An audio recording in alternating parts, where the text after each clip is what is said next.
much, Thomas, Bernard, and Carol. It's been fantastic. It's been a great experience this couple of days, and everybody must be already a little bit tired. I'll try to keep it lively. The Street Space project has been going on for about 7 years now. I've been running this. I'm a lecturer in architecture at Queen's, and I'm an architect, but I've always worked in academia, and I've always been interested in the relationship between the way that certain people make decisions and design spaces and the way that people react to those designs and to those spaces. And it started earlier on with my PhD on urban waterfronts, but in the last 7 years I've been focusing on streets, and very specifically on mixed streets.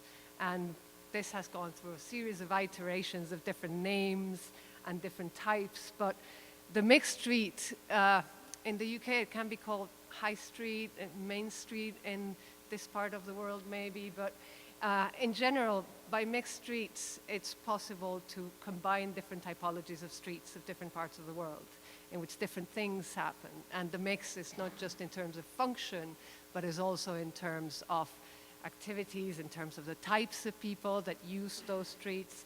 And in particular, I focus on streets that are under threat by large-scale development, whether it's commercial or car-led. So the project is interdisciplinary in the way that it borrows not just ideas, but people from other disciplines to be able to analyze the way that these streets exist and the way that we deal with them, especially as architects, but borrowing not just ideas, but methods and actual experts from different fields. And the project focuses mainly on Belfast, Cathedral Quarter, but we've been doing a series of different workshops and different things in the past few years in different parts of Europe and America. So what are mixed streets? Why should they be valued or protected? And how should we study them? Those are the main premises of the project. This is one of my favorite quotes from Rebecca Solnit, who's always coming up with very good comments about many different topics, but she says that the magic of the street is the mingling of the errand and the epiphany. And putting it in simpler words, it combines the everyday with the very significant memories and histories of people and place. Alan B. Jacobs said that streets are more than public utilities, more than the equivalent of water lines and sewers and electrical cables, more than linear physical spaces that permit people and goods to get from here to there. And I need to thank Sony for kind of partly introducing my presentation of today, because many of those, Benjamin and Rudolfsky would be some of the sources that I use for teaching and for the project in general. And most particularly, Donald Appleyard said streets have always been scenes of conflict. The most powerful or well-established groups win, but they do not by any means represent the public interest. So we start seeing all these different aspects of streets. I think it was fascinating in Sony's paper to look specifically only at the surface. The Street Space project tries to do that plus another kind of 100 things at the same time. And the issue of publicness is very important too, and this is Great Victoria Street, where a shopping mall has been built lately, about 10 years ago. But this is the same place, just from a different angle and a different time. And Kostov says, by explicitly defining an outdoor space for general use, the community makes a commitment to its principle. Private urges to appropriate the space for one's own purposes. Therefore, the street space is eliminated by building on it. So this is one of the threats to these mixed streets, the commercial development of the city, in this case, particularly Belfast. And then urban designers have been trying to make definitions and kind of qualities of good streets, amongst them Alan Jacobs, Dover, Massengale, Motton and Mertens, that actually mostly focus on the physical side of streets and what makes them good. And some of those aspects are places for people to walk with some leisure, places that are open and comfortable, physical comfort, accessible and smooth surfaces, qualities that engage the eyes, landmarks and markers, transparency, complementarity, maintenance, beginnings and endings, many buildings rather than few, diversity, details, accessibility, density. But most of these things, even though they might be related to other types of ways of experiencing them, they're mainly focused on physical aspects of the street. And what that has led to, in many times, is what happens with, for example, new urbanism, where you have a series of conditions that if you just tick all the boxes, you're going to come up with really good streets. And that's not really the case, because good streets are much more complex than that. So in terms of the project, it was really important to look at something that was, and this is one of the things that comes up with research projects, you need to justify why you're doing it in a certain place. And I believe that one of the main reasons for anybody to do anything in a certain place is because you know it. Being aware and acknowledging your bias, still it's a really good way of trying to understand something is by knowing it really well. So the students and myself and other colleagues from different disciplines have been looking at Belfast streets under threats. So one of the main things that has threats in this mixed streets has been roads. This is Belfast in the 1950s. A very tight fabric of an industrial city of the end of the 19th century that developed massively in economical, social, political terms, and especially because of its industry and population growth, it became a very dense and tight fabric. As many other parts of the world, especially in the UK and the US, but many other places, what happened in Belfast was that the motorways came in as the solution to all of these problems of these growing populations. The problem was that, as well, many of you have been probably preaching to the converted here, this car-dominated culture destroyed the streets of cities completely, particularly Belfast. And this map is, I find it really fascinating because what it does is it's mapping that same area of the city. And what it does, it just highlights the things that are somehow valuable. And all of these spaces around where the motorways are planned are just drawn as gray surfaces, when all of that is completely full of terraces where people lived. So those fringes were turned into this. All the Victorian terraces, or most of them, were demolished, especially on the north, east, and west of Belfast. Fortunately, not the case of the south, that eventually got gentrified, and that's where middle classes live, because the motorway was not built in the south section. But what it created was, instead of streets, these types of landscapes. Everybody's familiar with them in many different places. What happened is in Belfast, because of the political situation in the 1970s, where planning powers were taken away from cities and given to central government, then a lot of these decisions were made much quicker than in other places. And the building, by the end of the 80s, all of these motorways were built. The other threat to the streets are the shopping centers.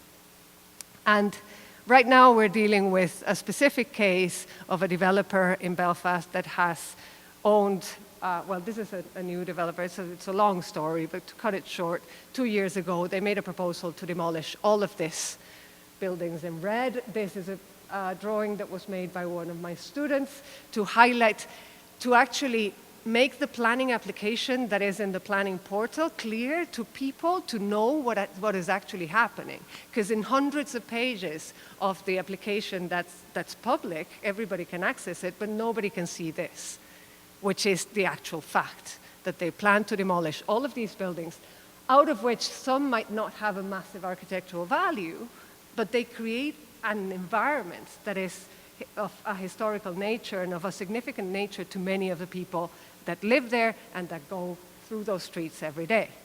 This is what they're planning to replace it with. So it's interesting, I'm finding all these connections with the different papers of the days, because this is the render of this wonderful, kind of shiny and sparkly new city, because in Belfast for many decades any investment was good investment. So that's the type of thing that would have sold. The thing is, this comes together with demolition that has been going on for many, many years of these types of buildings. This was only 3-4 years ago. That building was the Art College, and the University of Ulster decided to change that into that. And these are decisions that I know are made by the university. The architects who were working in that project actually had done a version of the project in which that building got saved, and the university did not want to keep it. They wanted all this new image. Then there's other buildings that are at risk. That the Bank of Ireland has been empty for decades. Those 3 buildings were demolished 3 days before they were listed. There's obviously a crisis. Oh, I'm missing one image, sorry. There's obviously a crisis. All of these are places that were demolished and that had a value that goes beyond the value of beauty of that architecture, but they're part of the history and the heritage and the ideas of people that live in that place. So what the Street Space project has been doing is all these series of workshops, exhibitions, symposia, and a collaborative studio that bring together academics, practitioners, politicians, policymakers, and planners into a conversation. And it's based on ideas that might be a bit more complex, but we look at first urban morphology and the way that the form of the city is expressed in the city. We explore beyond the physical, looking at narratives, ambitions, perceptions, histories, experiences, and heritage, both of fabric and use. So we're considering heritage in a much broader understanding of historic urban landscapes, not in terms of conservation of a particular building because of its beauty. And we've done different exercises in North Street, and in Belfast, and in London, and Naples, and Ljubljana. And we're going to be doing, just an ad here, we're going to be doing another one in Belfast in June this year, and one in Lisbon in October, already scheduled. So now I'll talk a bit about how we do this. How do we try to explore these places? And it's all been quite experimental. This was the first iteration of the Street Space project. That's North Street, which is the street in which some of those buildings were going to be demolished. One of the layers that we looked at were the thresholds. So one of the students did all these very careful floor plan and axos of thresholds of buildings to look beyond. So in a way, the first instance of this was just to take pictures of the fronts of those shops. But then the next level was to do this, which was a much more analytical way of understanding it. This is actually one of my favorite ones. Milde was an Erasmus student with us 3 years ago, and she actually mapped every single thing that was sold on the street. And so that's the street, and she also mapped the places where people came from that were shopkeepers, and where they lived in Belfast. And then she also made an inventory of all those. The sad thing about this is because of that development that's coming, 3/4 of these things are not sold on North Street anymore. And there's nothing else to replace them. Other studies have had to do with beauty. This was Colin Black, who was obsessed with these 3 buildings. They were still standing then. We knew that there was a risk for them to be demolished, so he drew them in detail and really was trying to understand that beauty. Another of our students studied kind of the ballet of the street, the way that Jane Jacobs talks about that on a bus stop. There were studies of the character of bars, 2 different bars, a Cafe Nero, which is a chain, and Blinkers, which has been there for probably about 70 years with very similar decoration from back then. We also looked at maps, Nolly maps of cities, axonometrics of the street, and to look at scale and at grain and a character, elevations, looking at the different proportions and different periods of time in which those buildings were built, and the surfaces of streets and how they have been changed. There have been projects to change those into shared spaces. The way interiors of spaces really connect to the street. And the Street Space Studio of 2017 and 18 has been looking specifically at the city center, but this time our clients were the Department for Communities. So the government, a department from the government, is actually paid the studio to produce a series of maps and to do a workshop, and we've been collaborating with them since then. So we were looking at built heritage, housing, agency, retail, public space, and movement.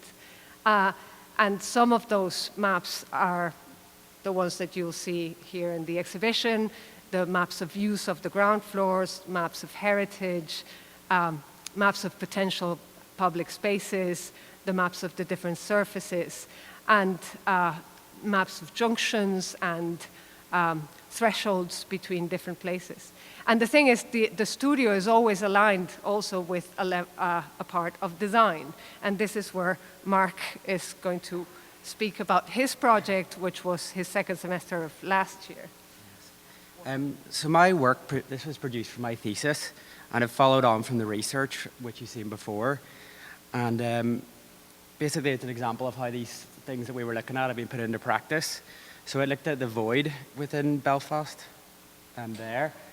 And basically in Belfast, they tried to demolish large parts of the city centre because of these voids which are in there. So it tried to look at how you could use streets and public space to give it a new purpose and retain these old buildings. And so the drawings were just a sort of way of investigating things like colour, texture, material, lighting, seating, use, and yeah, as well as creating connections through to the street and different sort of spaces, bars, and yeah. And then there's been workshops that deal with all this interdisciplinary research, and we've done them in London, Naples, Ljubljana, and Belfast, and they're very participatory, very hands-on. They really are about going out there and looking at experiences of people and trying to come back and draw them. We've also done these workshops that are a little bit more official. This is in the City Hall, but they're always trying to get people from policy involved in these processes so that it's a little bit more dynamic than what they're used to doing. And now, specifically, the main thing that happened at the end of the last workshop was that we were always talking about people generically. And we had only done a bit of this research on specific people on the street, and that triggered a whole new way of trying to understand these streets. And it brought the combination now of visual ethnography with urban morphology into mixed streets that are in the process of urban regeneration. So the students spent a full semester with, I'm almost done, with a tutor from anthropology who taught them ways of talking to people. It sounds kind of simple. It's not that simple, and anthropologists are really good at this, and architects aren't. So it was a really good learning curve for students. And students spent a lot of time just hanging out in the places where they had to study. This is a study of clothes of people on Ryder Square. This is an arcade that caught fire in 2004. So she spent loads of time with 3 people that had their shops in there, talking with them, and she came up with a way of showing all these stories of the people by redrawing exactly the way that the shops were inside, even though there were no pictures left of any of this. This all comes from the stories of people. Adam has been mapping the relationship between a prison and a hospital, and how the perspectives of the prisoners onto the hospital and from the patients into the prison were these very complex, personal, emotive relations to the place. There was also a study on symbols. One of these buildings is actually an Indian community center. So the way that the symbols kind of change significance and they matter a bit less. Studies on the atmosphere and how to represent that kind of grit and grim bits of the city, and the nightlife of city, the changes in use of buildings and the flexibility of these Victorian buildings, the memories of people. All of these are based on histories. They're not based just on going there and looking at places. They're based on stories of people told to the students. And finally, this is the last image, and I have one more quote. This is a timeline of that building there in the middle. Everything that's green stayed, and everything that's red are things of the past. So I just want to finish with 2 quotes. This is Fran Tonkis, who says, "Contemporary city design is a matter not only of iconic architecture, flagship projects, or ambitious master plans, but also of formal and informal practices that shape urban environments, produce and address urban problems, organize people as well as ordering space." And this is Ray Lucas, somebody I've been working with lately, and we're putting together a funding application with Manuel Ramos from Portugal too. He says that architectural drawing can be used anthropologically. However, and it is in that sense that graphic anthropology can be said to emerge as a series of possibilities rather than a closed procedure. So what we're trying to do now in the project is to be able to draw these stories of people as ways of much better understanding the situation of these streets. So that's it. Thank you very much.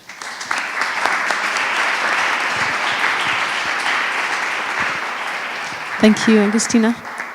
Oh, dangerous. Someone has a question for Agustina? Yes, Jean-Maxime. Thanks for your talk. Very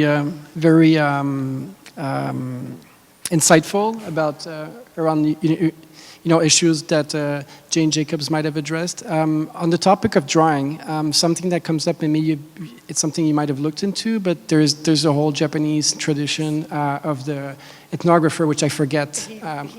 He works with them. And so what happened with Bow Wow and people like the architects, I forget their name, comment il s'appelait, Bow Wow? Pet architecture, but there's also genealogy, so it might... Yes. It's something that you looked into? Taxonomies right. And all of those things are things that we're looking into. Yeah. And with the help of him and an anthropologist from Portugal, we're putting together a proper research project that is only about graphic anthropology and the way that it fits in architecture and how architects can actually make drawings that will also help anthropology grow. And the interdisciplinarity is a very important thing. Okay. Oh, question in the back.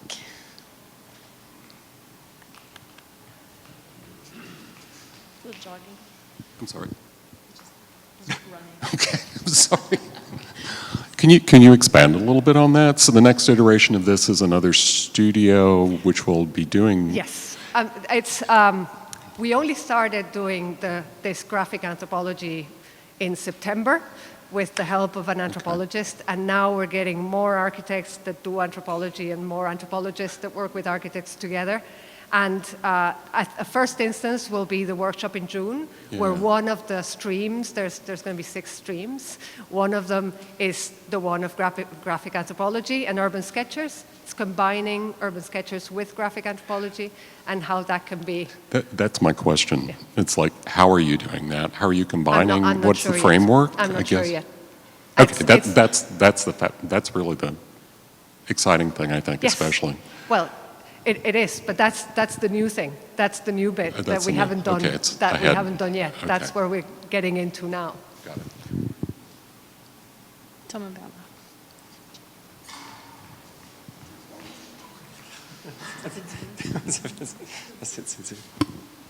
Thank you, Agustina and Mark. I'm fascinated by the way, because you've gone through the process of doing this and actually making a project at the end. And because it's framed as a critique of urban regeneration, a lot of the projects you've shown are obviously tied to policies in the UK of the last so many years that do these kinds of projects and demolition.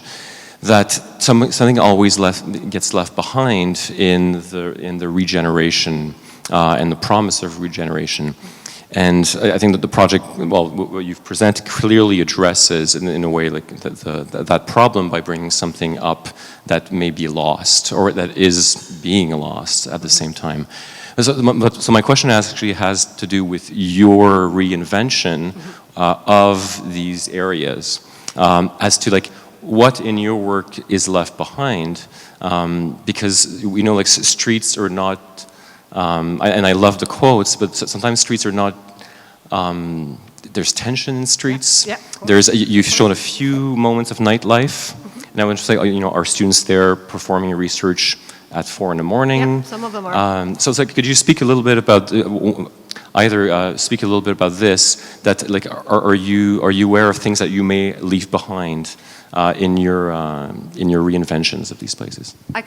Then you can say something, Mark. But I think that throughout the past few years, we've been testing things and kind of narrowing it down. And the main thing that was missing up until June was the specific stories of people. And when we were talking about people, like many urban designers, we were talking about people generically, and there's nothing generic about those people. And the reason why those places are valuable are because of those very specific stories of people. And this is where something like the drawing of the arcade tries to bring back those stories. I'm sure there's going to be things left behind. And one of the risks of this type of way of approaching the regeneration of streets is gentrification, obviously. And the thing is, by looking at the stories of local people, we might try to avoid that regeneration process a little bit. Because obviously, we're all middle class, we're all, the students and us, the tutors, we're all from a specific background. We may come from different parts of the world, but we belong to the very same kind of group of people. And I think it's all a negotiation. I think the difficulty and the missing bits come in that negotiation. I'm not sure if we're going to get anywhere with this. And I think that's where the challenge lies, and that's why it's a lifetime project. And I'm in Belfast for good. Mark, do you want to say something? Yeah, I think with my project, the thing that I was sort of interested in is when this redevelopment happens, especially because of Belfast and its political context, is they try to sort of erase the culture and the sort of history so people don't have that identity from the past. So it's kind of just trying to capture what it means to be from Belfast and what it looks like to be from Belfast as well. So, and try to turn that into an actual project. So, yeah.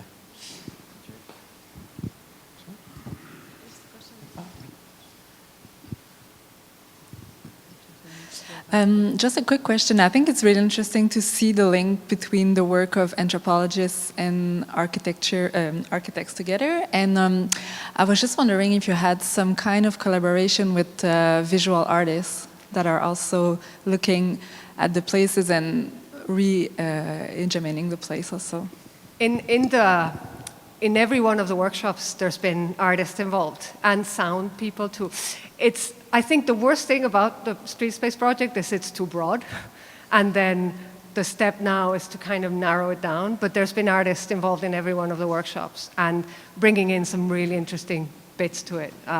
There's been photographers, just visual artists of all kinds, and yeah, there's.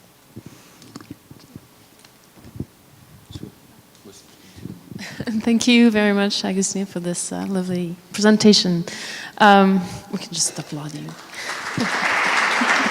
Thank you.